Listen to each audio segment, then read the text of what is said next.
നമസ്കാരം, goodness evening ന്യൂസിലേക്ക് സ്വാഗതം. പ്രധാന വാർത്തകൾ. മാഫിയകളുടെ സംരക്ഷകനായി പ്രവർത്തിക്കുന്ന മുഖ്യമന്ത്രി രാജിവെക്കണം. രൂക്ഷ വിമർശനവുമായി കെ സുധാകരൻ. ഉരുൾപൊട്ടൽ ദുരന്തത്തിൽ മുന്നറിയിപ്പുകൾ അവഗണിച്ചു. അമിക്കസ് ക്യൂറിയുടെ റിപ്പോർട്ട് പുറത്ത്. കുറ്റകൃത്യം നടന്ന സ്ഥലത്തെ തെളിവ് നശിപ്പിക്കുവാൻ ശ്രമം. ആർജിക്കർ മെഡിക്കൽ കോളേജിൽ പ്രതിഷേധം ശക്തം. 4 ധാരണാപത്രങ്ങളിൽ ഒപ്പിട്ട് ഇന്ത്യയും സിംഗപ്പൂരും. വിലയുടെ കാര്യം നോക്കേണ്ട, സാധനം കിട്ടിയാൽ പോരെ. മന്ത്രിയുടെ വാദം വിചിത്രമെന്ന് വി.ഡി. സതീശൻ. വാർത്തകൾ വിശദമായി. മുഖ്യമന്ത്രി പിണറായി വിജയനും ആഭ്യന്തര വകുപ്പിനുമെതിരെ രൂക്ഷ വിമർശനവുമായി കെ.പി.സി.സി അധ്യക്ഷൻ കെ സുധാകരൻ. പിണറായി വിജയൻ ഭീകരജീവിയാണെന്നും ഈ മുഖ്യമന്ത്രിയെ വെച്ച് ഒരു ദിവസം പോലും മുന്നോട്ടു പോകാനാകില്ലെന്നും കെ സുധാകരൻ പറഞ്ഞു. മാഫിയകളുടെ സംരക്ഷകനായി പ്രവർത്തിക്കുന്ന മുഖ്യമന്ത്രി രാജിവെക്കണമെന്ന് ആവശ്യപ്പെട്ട് കെ.പി.സി.സി നടത്തുന്ന സെക്രട്ടേറിയറ്റ് മാർച്ചിൽ സംസാരിക്കുകയായിരുന്നു കെ സുധാകരൻ. 8 വർഷത്തിനിടെ കേരളത്തിൽ 1,35,000 ബലാത്സംഗ കേസുകളാണ് രജിസ്റ്റർ ചെയ്തത്. ഇതാണ് പിണറായിയുടെ ഭരണനേട്ടം. ചക്കിക്കൊത്ത ചങ്കരൻ എന്നതുപോലെയാണ് മുഖ്യമന്ത്രിക്കൊത്ത പോലീസുകാർ. ഞാൻ, എന്റെ കുടുംബം, എന്റെ സമ്പത്ത് എന്നത് മാത്രമാണ് മുഖ്യമന്ത്രി പിണറായി വിജയന്റെ ലക്ഷ്യം. ഈ നാട്ടിലെ ജനങ്ങളുടെ ഹൃദയത്തുടിപ്പ് മനസ്സിലാക്കുവാൻ പോലും അറിയാത്ത ഒരു ഭീകരജീവിയാണ് തന്റെ നാട്ടുകാരനായ പിണറായി വിജയനെന്നും കെ സുധാകരൻ പറഞ്ഞു. പോലീസുകാരെ നിയന്ത്രിക്കുവാൻ കഴിവില്ലാത്ത മുഖ്യമന്ത്രിയാണ് പിണറായി വിജയൻ. ഈ മുഖ്യമന്ത്രിയെ വെച്ചുകൊണ്ട് ഒരു ദിവസം പോലും ഇനി മുന്നോട്ടു പോകാനാകില്ല. രാജിവെച്ചില്ലെങ്കിൽ പിണറായി വിജയനെ അടിച്ചു പുറത്താക്കുവാൻ കേരളത്തിലെ ജനത രംഗത്തുവരുമെന്നും കെ സുധാകരൻ പറഞ്ഞു. കുറ്റവാളികളെ സംരക്ഷിക്കുകയാണ് മുഖ്യമന്ത്രിയെന്ന് ദീപാദാസ് മുൻഷി പറഞ്ഞു. സ്ത്രീകൾക്കെതിരെ അതിക്രമങ്ങൾ നടക്കുന്ന സംസ്ഥാനമായി കേരളം മാറി. ഭരണം അവസാനിക്കുന്നതിന്റെ വെപ്രാളമാണ് മുഖ്യമന്ത്രിക്കെന്നും അപായമണി മുഴങ്ങുന്നത് അദ്ദേഹം അറിയുന്നുണ്ടെന്നും ദീപാദാസ് മുൻഷി പറഞ്ഞു. ഈ സർക്കാരിനെ ജനങ്ങൾ വിചാരണ ചെയ്യുകയാണെന്ന് സെക്രട്ടേറിയറ്റ് മാർച്ചിൽ സംസാരിച്ചുകൊണ്ട് വി.ഡി. സതീശൻ പറഞ്ഞു. സ്വർണ്ണക്കടത്തുകാരും സ്വർണം പൊട്ടിക്കൽ സംഘവുമാണ് സെക്രട്ടേറിയറ്റ് നോർത്ത് ബ്ലോക്കിലുള്ളത്. ഇവർ ഇനിയും തുടർന്നാൽ സെക്രട്ടേറിയറ്റിന് ടയർ ഘടിപ്പിച്ച് കൊണ്ടുപോകും. ADGP RSS കൂടിക്കാഴ്ച ആരോപണവും വി.ഡി. സതീശൻ ആവർത്തിച്ചു. ഓണച്ചന്ത തുടങ്ങുമ്പോൾ സാധനങ്ങളുടെ വില കൂട്ടുന്നത് കേട്ടുകേൾവിയില്ലാത്തതാണെന്ന് പ്രതിപക്ഷ നേതാവ് വി.ഡി. സതീശൻ. ഉത്സവകാലത്ത് പൊതുവിപണിയിലുണ്ടാകുന്ന വിലക്കയറ്റം തടയുന്നതിനു വേണ്ടിയുള്ള വിപണി ഇടപെടലിന്റെ ഭാഗമായാണ് സപ്ലൈകോ ഓണച്ചന്തകൾ തുടങ്ങുന്നത്. വിലക്കയറ്റം നിയന്ത്രിക്കേണ്ട സർക്കാർ നിത്യോപയോഗ സാധനങ്ങളുടെ വില വർദ്ധിപ്പിച്ചുകൊണ്ട് ഓണച്ചന്ത തുടങ്ങുന്നത് കേരളത്തിൽ ആദ്യമായാണെന്നും വി.ഡി. സതീശൻ പറഞ്ഞു. വിലയുടെ കാര്യം നോക്കേണ്ട, സാധനം കിട്ടിയാൽ പോരെയെന്ന മന്ത്രിയുടെ വാദം വിചിത്രമാണ്. വില കൂട്ടിക്കൊണ്ട് വിപണി ഇടപെടൽ നടത്തുന്ന ഇതുപോലൊരു സർക്കാരിനെ കേരളം ഇതുവരെ കണ്ടിട്ടില്ല. ദയനീയമായ സ്ഥിതിയാണ് കേരളത്തിലുള്ളത്. ഓണക്കാലത്ത് വില വർദ്ധിപ്പിക്കുവാനുള്ള സാഹചര്യം സർക്കാർ തന്നെ ഒരുക്കി കൊടുത്തിരിക്കുകയാണ്. ഇതാണ് ഇവർ ജനങ്ങളോട് ചെയ്യുന്ന ക്രൂരത. ഇതിനിടയിലാണ് ഭരണത്തിന്റെ മറവിൽ കൊലപാതകങ്ങളും സ്വർണം പൊട്ടിക്കലും ഉൾപ്പെടെയുള്ള കുൽസിത പ്രവർത്തികളും ചെയ്യുന്നതെന്നും സതീശൻ പറഞ്ഞു.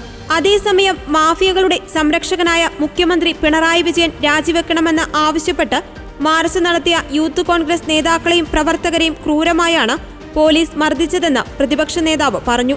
CPM നേതാക്കൾക്കെതിരായ ആരോപണത്തിന്റെ പ്രതികാരമായാണ് യൂത്ത് കോൺഗ്രസുകാരെ ആക്രമിച്ചത്. നവകേരള സദസ്സിന് എതിരായി പ്രതിഷേധിച്ച യൂത്ത് കോൺഗ്രസുകാരെ മർദ്ദിച്ച അതേ രീതിയിലാണ് ഇപ്പോഴത്തെ മർദ്ദനവും.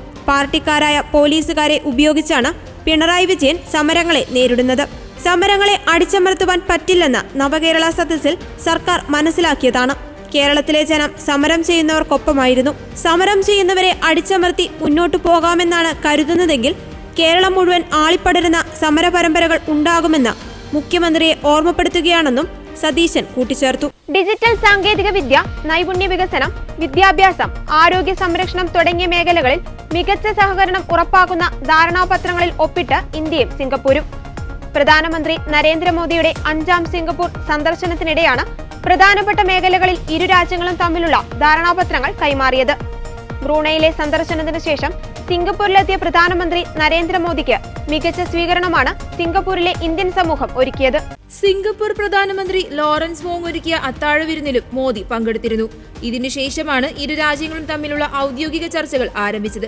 വ്യാപാരം, നിക്ഷേപം, പ്രതിരോധം, സുരക്ഷ എന്നിവയുൾപ്പെടെ വിവിധ വിഷയങ്ങളിൽ ഇരു പ്രധാനമന്ത്രിമാരും ചർച്ച നടത്തി. ഡിജിറ്റൽ സമ്പദ് വ്യവസ്ഥ, ഹരിത ഇടനാഴികളും സുസ്ഥിരതയും, ഭക്ഷ്യസുരക്ഷ, സെമി കണ്ടക്ടർ വ്യവസായം ഉൾപ്പെടെയുള്ള നൂതന ഉൽപാദന മേഖല, ആരോഗ്യം, പ്രതിരോധശേഷിയുള്ള വിതരണ ശൃംഖലകൾ എന്നീ മേഖലകൾ കേന്ദ്രീകരിച്ചാണ് 4 ധാരണാപത്രങ്ങൾ ഇരു രാജ്യങ്ങളുടെയും വിദേശകാര്യമന്ത്രിമാർ കൈമാറിയിരിക്കുന്നത്. ഉഭയകക്ഷി ബന്ധം വർദ്ധിപ്പിക്കുന്നതിന്റെ ഭാഗമായി ഇന്ത്യ സിംഗപ്പൂർ മന്ത്രിതല വട്ടമേശ യോഗവും നടന്നു. സിംഗപ്പൂർ വെറുമൊരു സുഹൃത്ത് രാഷ്ട്രമല്ലെന്നും എല്ലാ വികസ്വര രാജ്യങ്ങൾക്കും സിംഗപ്പൂർ പ്രചോദനമാണെന്നുമാണ് പ്രധാനമന്ത്രി നരേന്ദ്രമോദി മന്ത്രിതല വട്ടമേശ യോഗത്തിൽ പറഞ്ഞത്. പ്രധാനമന്ത്രിയായി സ്ഥാനമേറ്റ ശേഷം ഇതാദ്യമായാണ് നരേന്ദ്രമോദിയുമായി കൂടിക്കാഴ്ച നടത്തുന്നതെന്ന് സിംഗപ്പൂർ പ്രധാനമന്ത്രി ലോറൻസ് വോങ്ങും പറഞ്ഞു. മന്ത്രിതല വട്ടമേശ യോഗത്തിന് മുന്നോടിയായി സിംഗപ്പൂരിലെ പ്രസിദ്ധമായ സെമി കണ്ടക്ടർ വ്യവസായ മേഖലയും നരേന്ദ്രമോദി സന്ദർശിച്ചു. സിംഗപ്പൂർ പ്രധാനമന്ത്രിക്കൊപ്പമെത്തിയ മോദി സെമി കണ്ടക്ടർ കമ്പനിയായ AEMS ഹോൾഡിംഗ് ലിമിറ്റഡാണ് സന്ദർശിച്ചത്. ഈ മേഖലയിൽ ഒരുമിച്ച് പ്രവർത്തിക്കാനും യുവാക്കൾക്ക് കൂടുതൽ അവസരങ്ങൾ നൽകാൻ താൻ ആഗ്രഹിക്കുന്നതായി മോദി തന്റെ സിംഗപ്പൂർ സന്ദർശനത്തിനിടെ പറഞ്ഞു. 2018-ലാണ് മോദി ഇതിനു മുമ്പ് സിംഗപ്പൂർ സന്ദർശനത്തിനായി എത്തിയത്. അതിനിടെ ഇന്ത്യയുടെ ആദ്യത്തെ തിരുവള്ളൂവർ കൾച്ചറൽ സെന്റർ സിംഗപ്പൂരിൽ ഉടൻ ആരംഭിക്കുമെന്ന് പ്രധാനമന്ത്രി നരേന്ദ്രമോദി അറിയിച്ചു. മഹാനായ തിരുവള്ളൂവർ പ്രാചീന ഭാഷയായ തമിഴിൽ ലോകത്തിന് വഴികാട്ടിയായി നിരവധി ചിന്തകൾ നൽകിയിട്ടുണ്ടെന്നും അദ്ദേഹത്തിന്റെ തിരുക്കുറൾ രചിച്ചത് ഏകദേശം 2000 വർഷങ്ങൾക്ക് മുമ്പാണെന്നും മന്ത്രിതല വട്ടമേശ യോഗത്തിൽ പറഞ്ഞ മോദി തിരുക്കുറലിലെ ആശയങ്ങൾ ഇന്നും പ്രസക്തമാണെന്നും അറിയിച്ചു. തമിഴ് ഭാഷയും സംസ്കാരവും പ്രോത്സാഹിപ്പിക്കുന്നതിന് സിംഗപ്പൂരിലെ തിരുവള്ളൂവർ കൾച്ചറൽ സെന്റർ സഹായിക്കുമെന്നാണ് കേന്ദ്ര ധനകാര്യ വകുപ്പ് മന്ത്രി നിർമ്മല സീതാരാമൻ പറഞ്ഞത്. വയനാട് ഉരുൾപൊട്ടൽ ദുരന്തത്തിൽ മുന്നറിയിപ്പുകൾ അവഗണിച്ചുവെന്ന അമിക്കസ് ക്യൂറിയുടെ റിപ്പോർട്ട് പുറത്ത്. വയനാട് ദുരന്തവുമായി ബന്ധപ്പെട്ട നിർണായക റിപ്പോർട്ട് അമിക്കസ് ക്യൂറി ഹൈക്കോടതിയിൽ സമർപ്പിച്ചു. വയനാട്ടിൽ 5 വർഷത്തേക്ക് കാലാവസ്ഥാ വ്യതിയാനം ഉണ്ടാകുമെന്ന് 2019-ലെ ഡിസാസ്റ്റർ മാനേജ്മെന്റ് പ്ലാനിൽ പറഞ്ഞിരുന്നുവെന്നും വയനാട്ടിലെ 29 വില്ലേജുകൾ പ്രശ്നബാധിത പ്രദേശമായി ഉൾപ്പെടുത്തിയിട്ടുണ്ടായിരുന്നെന്നും അമിക്കസ് ക്യൂറിയുടെ റിപ്പോർട്ടിൽ പറയുന്നുണ്ട്. വയനാട്ടിൽ ആവശ്യമായ മുൻകരുതൽ എടുക്കാത്തതിനാലാണ് വലിയ ദുരന്തമുണ്ടായത്. ഓറഞ്ച് ബുക്കിൽ ഉൾപ്പെട്ട പ്രദേശമായിരുന്നിട്ടും ശാസ്ത്രീയമായി മഴയുടെ തോത് കണ്ടെത്താനായില്ല. ജനങ്ങളെ മാറ്റിപ്പാർപ്പിക്കുവാൻ സംവിധാനം ഇല്ലാത്തതാണ് ദുരന്തത്തിന്റെ ആഴം വർദ്ധിപ്പിച്ചതെന്നും റിപ്പോർട്ടിലുണ്ട്. മുന്നറിയിപ്പുകൾ അവഗണിച്ചുകൊണ്ട് ആവശ്യമായ മുൻകരുതൽ എടുക്കാത്തതിനാലാണ് ഇത്രയും വലിയ ദുരന്തം ഉണ്ടായതെന്നും റിപ്പോർട്ടിൽ പറയുന്നു. അതിനിടെ ഐസർ മൊഹാലിയുടെ പഠന റിപ്പോർട്ടും പുറത്തുവന്നിരുന്നു. മുണ്ടക്കൈ ചൂരൽമല ഉരുൾപൊട്ടലിന്റെ പ്രഭവ കേന്ദ്രത്തിലെ അവശിഷ്ടങ്ങൾ മറ്റൊരു ദുരന്തമായി മാറിയേക്കാമെന്ന് ഐസർ മൊഹാലിയിലെ ഗവേഷകർ റിപ്പോർട്ടിൽ പറഞ്ഞിരുന്നു. തുലാമഴ അതിശക്തമായി പെയ്താൽ ഇളകി നിൽക്കുന്ന പാറകളും മണ്ണും കുത്തിയൊലിച്ചേക്കുമെന്നാണ് മുന്നറിയിപ്പ് നൽകിയിരുന്നത്. പുഞ്ചിരിമട്ടത്തിനോട് ചേർന്നുണ്ടായ പാറയിടുക്കിൽ തങ്ങി ഡാമിംഗ് ഇഫക്റ്റ് ഉണ്ടാകുവാനുള്ള സാധ്യതയാണ് ഐസർ മൊഹാലിയുടെ പഠനത്തിലുള്ളത്. മുണ്ടക്കൈ ചൂരൽമല ഉരുൾപൊട്ടലിന്റെ പ്രഹരശേഷി കൂട്ടിയത് ഡാമിംഗ് എഫക്റ്റ് അഥവാ അണക്കെട്ട് പ്രതിഭാസമാണെന്ന് ദുരന്തഭൂമി സന്ദർശിച്ചു പഠിച്ച വിദഗ്ധരെല്ലാം വിലയിരുത്തി. ഒലിച്ചിറങ്ങുന്ന കല്ലും മണ്ണും മരവും പാറയും വഴിയിൽ അടിഞ്ഞുകൂടി വീണ്ടും പൊട്ടിയൊഴുകുന്നതിനെയാണ് ഡാമിംഗ് എഫക്റ്റ് എന്ന് പറയുന്നത്. തുലാമഴ പടിവാതിക്കൽ നിൽക്കെ പെരുമഴ പെയ്താൽ ഇതെല്ലാം പ്രതീക്ഷിക്കാമെന്നാണ് ഐസർ മൊഹാലിയിലെ ഗവേഷകർ മുന്നറിയിപ്പ് നൽകിയത്. നിലവിൽ പുഞ്ചിരിമട്ടത്തും മുണ്ടക്കൈയിലും ചൂരൽമലയിലും സുരക്ഷിത താമസ സ്ഥലങ്ങൾ ഉണ്ടോ എന്നടക്കം പരിശോധിക്കുമ്പോഴാണ് മറ്റൊരു ദുരന്ത സാധ്യത ഐസർ പ്രവചിക്കുന്നത്. Doctor Sajin Kumar, doctor Yunus Ali Pulpadan, professor Girish എന്നിവരുടെ നേതൃത്വത്തിലായിരുന്നു പഠനം. മ്യൂണിക് നഗരത്തിൽ ഇസ്രായേൽ കോൺസുലേറ്റിനും നാസി ഡോക്യുമെന്റേഷൻ മ്യൂസിയത്തിനും സമീപം തോക്കുമായി പ്രത്യക്ഷപ്പെട്ടയാളെ ജർമ്മൻ പോലീസ് ഏറ്റുമുട്ടലിൽ വധിച്ചു. കോൺസുലേറ്റിലെ ആർക്കും പരിക്കേറ്റിട്ടില്ല. മ്യൂണിക് ഒളിമ്പിക് ഭീകരാക്രമണത്തിന്റെ 52-ാം വാർഷികാനുസ്മരണ പരിപാടികൾ നടക്കുന്ന സമയമായതിനാൽ കോൺസുലേറ്റ് പൂട്ടിയിട്ടിരിക്കുകയായിരുന്നു. മ്യൂണിക് മേഖലയിൽ കണ്ടെത്തിയ തോക്കുധാരി 5 പോലീസുകാരുമായി ഏറ്റുമുട്ടുകയായിരുന്നുവെന്ന് ജർമ്മൻ വൃത്തങ്ങൾ അറിയിച്ചു. പോലീസിന്റെ വെടിയേറ്റ ഇയാളുടെ മരണം പിന്നീട് സ്ഥിരീകരിച്ചു. സംഭവത്തിന് പിന്നാലെ മ്യൂണിക് നഗരത്തിൽ സുരക്ഷ ശക്തമാക്കി. മ്യൂണിക്കിലെ പ്രധാന സിനഗോഗിന് സുരക്ഷ വർദ്ധിപ്പിച്ചു. ജർമ്മൻ സർക്കാർ യഹൂദ ഇസ്രായേൽ സ്ഥാപനങ്ങൾ സംരക്ഷിക്കുമെന്ന് ആഭ്യന്തരമന്ത്രി നാൻസി ഫീസർ പറഞ്ഞു. Israel president Isaac Herzog German president Frank Walter സ്റ്റെയിൻമേയറുമായി കൂടിക്കാഴ്ച നടത്തി. 1972-ലെ മ്യൂണിക് ഒളിമ്പിക്സിൽ പാലസ്തീൻ ഭീകരർ നടത്തിയ ആക്രമണത്തിൽ 11 ഇസ്രായേൽ അത്ലറ്റുകളും ഒരു പോലീസുകാരനുമാണ് കൊല്ലപ്പെട്ടത്. വെടിനിർത്തൽ മധ്യസ്ഥ ചർച്ചകൾ ഇസ്രായേൽ പ്രധാനമന്ത്രി ബെഞ്ചമിൻ നെതന്യാഹുവിന്റെ പിടിവാശിയിൽ ഉടക്കി നിൽക്കുകയാണെന്ന് റിപ്പോർട്ടുകളുണ്ട്. യുദ്ധം നിർത്തിയാലും തെക്കൻ ഗാസ ഈജിപ്ത് അതിർത്തിയിലെ ഫിലാഡൽഫിയ ഇടനാഴിയിൽ ഇസ്രായേൽ സൈന്യം തുടരുമെന്നാണ് നെതന്യാഹുവിന്റെ നിലപാട്. ഹമാസ് ഇതിനെ എതിർക്കുന്നു. ഈജിപ്തിൽ നിന്ന് ഗാസയിലേക്കുള്ള ആയുധക്കടത്ത് തടയാൻ വേണ്ടിയാണിതെന്ന നെതന്യാഹുവിന്റെ വാദം മധ്യസ്ഥരായ ഈജിപ്തിനെയും ചൊടിപ്പിച്ചിട്ടുണ്ട്. UN രക്ഷാസമിതി അംഗീകരിച്ചതും കഴിഞ്ഞ മാസം 2-ന് US മുന്നോട്ട് വെച്ചതുമായ കരാർ ഇസ്രായേൽ അംഗീകരിച്ചാൽ യുദ്ധം അവസാനിക്കുമെന്നാണ് ഹമാസിന്റെ നിലപാട്. അതേസമയം വടക്കൻ ഇസ്രായേലിലേക്ക് തെക്കൻ ലെബനിൽ നിന്ന് ഹിസ്ബുള്ള തുടർച്ചയായി മിസൈൽ ആക്രമണം നടത്തിയെങ്കിലും കാര്യമായ നാശനഷ്ടമില്ല. തിരിച്ചടിയായി ലെബനിലെ ഹിസ്ബുള്ള താവളങ്ങളിൽ ഇസ്രായേൽ വ്യോമാക്രമണം നടത്തി. ഡെൻമാർക്കിലെ കോപ്പൻഹേഗനിൽ പലസ്തീൻ അനുകൂല വിദ്യാർത്ഥി പ്രകടനത്തിൽ പങ്കെടുത്ത പരിസ്ഥിതി പ്രവർത്തക ഗ്രേറ്റ ട്യൂൺബെർഗിനെയും പോലീസ് അറസ്റ്റ് ചെയ്തു നീക്കി. യൂണിവേഴ്സിറ്റി ഓഫ് കോപ്പൻഹേഗൻ ഇസ്രായേലുമായുള്ള സഹകരണം തുടരുന്നതിൽ പ്രതിഷേധിച്ചായിരുന്നു പ്രകടനം. പത്തനംതിട്ട ജില്ലാ പോലീസ് മേധാവിയായിരുന്ന സുജിത് ദാസ് IPSനെ സർവീസിൽ നിന്ന് സസ്പെൻഡ് ചെയ്യുവാൻ മുഖ്യമന്ത്രി പിണറായി വിജയൻ ഉത്തരവിട്ടു. പുറത്തുവന്ന ഫോൺ വിളി ശബ്ദരേഖയിലാണ് നടപടി. സംഭവത്തിൽ ഗുരുതര ചട്ടലംഘനം നടന്നുവെന്ന DGPയുടെ റിപ്പോർട്ടിലാണ് ഒടുവിൽ സുജിത്തിനെ സസ്പെൻഡ് ചെയ്തിരിക്കുന്നത്. വിവാദങ്ങളുടെ പശ്ചാത്തലത്തിൽ സുജിത്തിനെ സ്ഥലം മാറ്റിയിരുന്നു. സുജിത് ദാസിനെതിരെ ഉയർന്ന ആരോപണങ്ങളെക്കുറിച്ച് പ്രാഥമികമായി അന്വേഷിക്കുവാൻ DIG അജിത ബീഗത്തെ ചുമതലപ്പെടുത്തിയിരുന്നു. അവർ നൽകിയ റിപ്പോർട്ടിൽ ഗുരുതരമായ വീഴ്ചകൾ കണ്ടെത്തി. അതിനെ തുടർന്നാണ് സസ്പെൻഡ് ചെയ്യുവാൻ മുഖ്യമന്ത്രി ഉത്തരവിട്ടത്.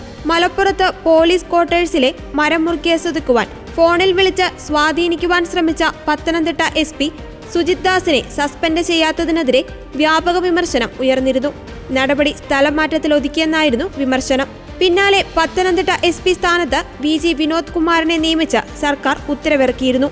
PV അൻവർ ഉന്നയിച്ച ആരോപണങ്ങളിൽ ADGP MR അജിത് കുമാറിനെയും പൊളിറ്റിക്കൽ സെക്രട്ടറി P ശശിയെയും സംരക്ഷിക്കുന്ന നിലപാടാണ് സംസ്ഥാന സർക്കാർ സ്വീകരിച്ചത്. പത്തനംതിട്ട SPക്കെതിരെ കടുത്ത നടപടി സ്വീകരിച്ചാൽ അത് മറ്റ് 2 പേർക്കെതിരെയും ശക്തമായ നടപടിയെടുക്കുവാൻ സമ്മർദ്ദമേറ്റും. ഇക്കാരണത്താലാണ് SPക്കെതിരായ നടപടി വൈകിപ്പിച്ചത്. ഫോൺ വിളി വിവാദത്തിൽ DGP റിപ്പോർട്ട് സമർപ്പിച്ചതിന് പിന്നാലെയാണ് ഇപ്പോൾ സസ്പെൻഷൻ എത്തിയിരിക്കുന്നത്. മരമുറിയുമായി ബന്ധപ്പെട്ട് ആരോപണമുന്നയിച്ച PV അൻവറിനെ ഫോണിൽ വിളിച്ച് സ്വാധീനിക്കുവാൻ ശ്രമിച്ചതാണ് SPക്കെതിരായ പ്രധാന ആരോപണം. ഇദ്ദേഹം MR അജിത് കുമാറിനെയും സഹപ്രവർത്തകരെയും അടച്ചാക്ഷേപിക്കുന്ന ശബ്ദരേഖ പുറത്തു വന്നിരുന്നു. വനിതാ ഡോക്ടറെ ബലാത്സംഗം ചെയ്ത് കൊലപ്പെടുത്തിയ നിലയിൽ കണ്ടെത്തിയതിന് തൊട്ടടുത്ത ദിവസം കൊൽക്കത്തയിലെ ആർജിക്കർ മെഡിക്കൽ കോളേജിൽ അറ്റകുറ്റപ്പണികൾ നടത്തുവാൻ മുൻ പ്രിൻസിപ്പൽ സന്ദീപ് ഘോഷ് ഉത്തരവിട്ടതായി വെളിപ്പെടുത്തൽ. ഡോക്ടറെ കൊല്ലപ്പെട്ട നിലയിൽ കണ്ടെത്തിയ സെമിനാർ ഹാളിന് തൊട്ടടുത്തടക്കം അറ്റകുറ്റപ്പണി നടത്താനാണ് മുൻ പ്രിൻസിപ്പൽ ഉത്തരവിട്ടെന്ന ആരോപണവുമായി BJP അടക്കം രംഗത്തെത്തി. കുറ്റകൃത്യം നടന്ന സ്ഥലത്തെ തെളിവ് നശിപ്പിക്കുവാൻ ശ്രമം നടന്നുവെന്ന് ഡോക്ടറുടെ സഹപ്രവർത്തകരും പ്രതിഷേധക്കാരുമടക്കം ആരോപിച്ചുവെങ്കിലും പോലീസ് ഇക്കാര്യം നിഷേധിക്കുകയാണ് ഉണ്ടായതെന്ന് BJP നേതാവ് സുഗന്ധ മജുംദാർ ആരോപിച്ചു. എന്നാൽ ഡോക്ടർ കൊല്ലപ്പെട്ടതിന്റെ തൊട്ടടുത്ത ദിവസമാണ് അറ്റകുറ്റപ്പണിക്ക് ഉത്തരവിട്ടുകൊണ്ടുള്ള കത്തിൽ മുൻ പ്രിൻസിപ്പൽ ഒപ്പുവച്ചിരിക്കുന്നതെന്ന് അദ്ദേഹം ചൂണ്ടിക്കാട്ടി. കൊൽക്കത്ത PWD അധികൃതർക്കാണ് കത്ത് നൽകിയിട്ടുള്ളത്. ഡ്യൂട്ടി ഡോക്ടർമാരുടെ മുറികളിലും വിവിധ ഡിപ്പാർട്ട്മെന്റുകളിലെ ശൗചാലയങ്ങളിലും പോരായ്മകളുണ്ടെന്നും ഉടൻ വേണ്ട നടപടി സ്വീകരിക്കണമെന്നുമാണ് കത്തിൽ ആവശ്യപ്പെട്ടിട്ടുള്ളത്. സർക്കാർ ഉദ്യോഗസ്ഥരുമായി നടത്തിയ യോഗങ്ങളിൽ ഇക്കാര്യം ചർച്ച ചെയ്തിട്ടുള്ളതാണെന്നും മുൻ പ്രിൻസിപ്പൽ കത്തിൽ പറയുന്നുണ്ടെന്നാണ് പുറത്തുവരുന്ന വിവരം. 31 വയസ്സുള്ള വനിതാ ഡോക്ടറാണ് ആർജിക്കർ മെഡിക്കൽ കോളേജിൽ ബലാത്സംഗത്തിന് ഇരയായി കൊല്ലപ്പെട്ടത്. ഇതേ തുടർന്ന് ജോലിസ്ഥലത്തെ സുരക്ഷിതത്വം ഉറപ്പാക്കണമെന്ന് ആവശ്യപ്പെട്ട് ഡോക്ടർമാർ രാജ്യവ്യാപക പ്രതിഷേധം നടത്തിയിരുന്നു. കൊൽക്കത്ത പോലീസുമായി ബന്ധപ്പെട്ട് പ്രവർത്തിച്ചിരുന്ന സിവിക് വളണ്ടിയർ സഞ്ജയ് റോയിയെ സംഭവവുമായി ബന്ധപ്പെട്ട് പോലീസ് അറസ്റ്റ് ചെയ്തിട്ടുണ്ട്. അതിനിടെ സാമ്പത്തിക ക്രമക്കേടിന്റെ പേരിൽ മുൻ പ്രിൻസിപ്പൽ സന്ദീപ് ഘോഷിനെയും CBI അറസ്റ്റ് ചെയ്തിരുന്നു.